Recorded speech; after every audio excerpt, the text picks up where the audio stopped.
അഭിവന്ദരായ ഗുരുജനങ്ങളെ, ആദരണീയ ഡോക്ടർമാരെ, മറ്റ് മെഡിക്കൽ മേഖലയിൽ പ്രവർത്തിയെടുക്കുന്ന നഴ്സുമാരടക്കമുള്ള വിവിധ വിഭാഗം ജീവനക്കാരെ, അതുപോലെ തന്നെ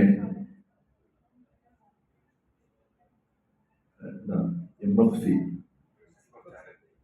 മ്യൂസിക് ഫോർ ചാരിറ്റിയുടെ MFCയുടെ പ്രവർത്തകരായിട്ട് ഈ നല്ല ചടങ്ങിൽ സംബന്ധിച്ചിട്ടുള്ള പ്രിയമുള്ളവരെ, എല്ലാവർക്കും എൻ്റെ വിനീതമായിട്ട് നമസ്കാരം. നമ്മുടെ സംസ്ഥാനത്ത് ആരോഗ്യ മേഖലയിൽ ഏറ്റവും മെച്ചപ്പെട്ട സേവനം സമൂഹത്തിന് സമ്മാനിക്കുന്ന ഒരു മഹാസ്ഥാപനമായി തിരുവനന്തപുരം മെഡിക്കൽ കോളേജ് ഉയർന്നു നിൽക്കുകയാണ്. ആദ്യത്തെ മെഡിക്കൽ കോളേജ് എന്നുള്ള നിലയിൽ തന്നെ കേരളത്തിലെ അമ്മ മെഡിക്കൽ കോളേജായിട്ടാണ് നമ്മൾ ഈ മെഡിക്കൽ കോളേജിനെ നോക്കിക്കാണുന്നത്. പതിനായിരക്കണക്കായിട്ടുള്ള രോഗികളെ സംബന്ധിച്ചിടത്തോളം അവരുടെ ഒരു ആശ്വാസ കേന്ദ്രമാണ് തിരുവനന്തപുരം മെഡിക്കൽ കോളേജ്. ഒരുപാട് പരിമിതികൾ കൊണ്ട് യഥാർത്ഥത്തിൽ വീർപ്പുമുട്ടൽ അനുഭവിക്കുന്ന ഒരു സ്ഥാപനമാണ്. സ്ഥലപരിമിതി പോലും ഇന്ന് വലിയൊരു പ്രശ്നമായിട്ട് മാറിയിട്ടുണ്ട്.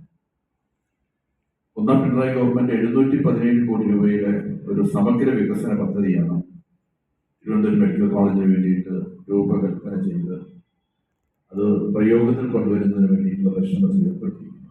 നിങ്ങൾക്ക് എല്ലാവർക്കും അറിയാവുന്നതുപോലെ നമ്മൾ ആഗ്രഹിക്കുന്ന വേഗതയിൽ പദ്ധതി പ്രവർത്തനങ്ങൾ പൂർത്തീകരിക്കാൻ നമുക്ക് സാധിക്കുന്നില്ലെന്നുള്ള വിഷമവും പോരായ്മയുമാണ് നമ്മുടെ മുന്നിൽ. ഒരു പുതിയ നിർമ്മാണത്തിന് വലിയ പ്രയാസമുണ്ടാകും.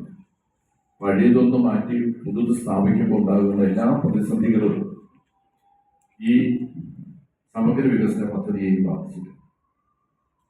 കേരളത്തിന്റെ ആരോഗ്യ മേഖലയിൽ നമ്മുടെ ഈ പൊതു സംവിധാനം, തിരുവനന്തപുരം മെഡിക്കൽ കോളേജ് അടക്കമുള്ള കേരളത്തിലെ മെഡിക്കൽ കോളേജുകളും പ്രാഥമിക കുടുംബാരോഗ്യ കേന്ദ്രങ്ങൾ വരെയുള്ള ആരോഗ്യ സംവിധാനം വഹിക്കുന്ന പങ്ക് വളരെ വലുതാണ്. ലോകത്തിന് തന്നെ മാതൃകയാകുന്ന ആരോഗ്യ സംവിധാനത്തെ ഏർപ്പെടുത്താൻ നമ്മുടെ ഈ കൊച്ചു സംസ്ഥാനത്തിന് സാധിച്ചിട്ടുണ്ട്.